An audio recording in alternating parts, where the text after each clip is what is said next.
Faces in the Marble, a small book of faces found in the marbles of the Boston Public Library by Stuart Copans.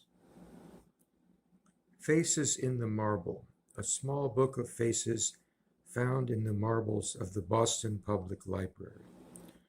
Charles Follen McKim, the architect of the Boston Public Library, bought 10 times as much marble as was needed, so he would be able to use the most interesting and attractive pieces in the public spaces of the library.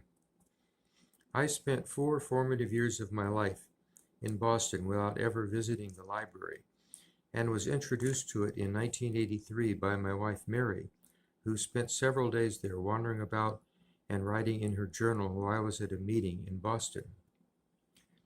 My love of McKim's marble is more recent. They are as varied and powerful as Singer's murals or Abbey's Galahad. I hope this little book will not spoil them for you, but will encourage you to look at them more closely and to see in them what you choose to see.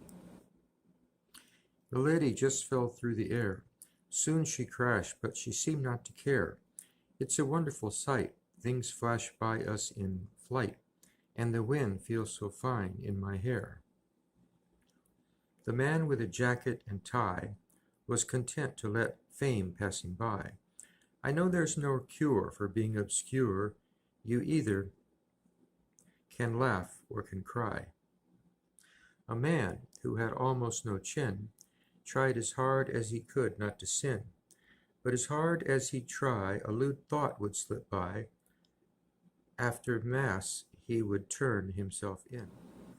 The marble, in all the great spaces, has spirals and lines and strange faces. And what's even worse, each face has a verse that has rhythm and rhyme, but no basis.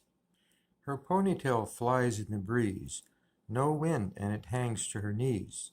She has so much hair it takes hours of care, and what's worth, in Vermont it can freeze.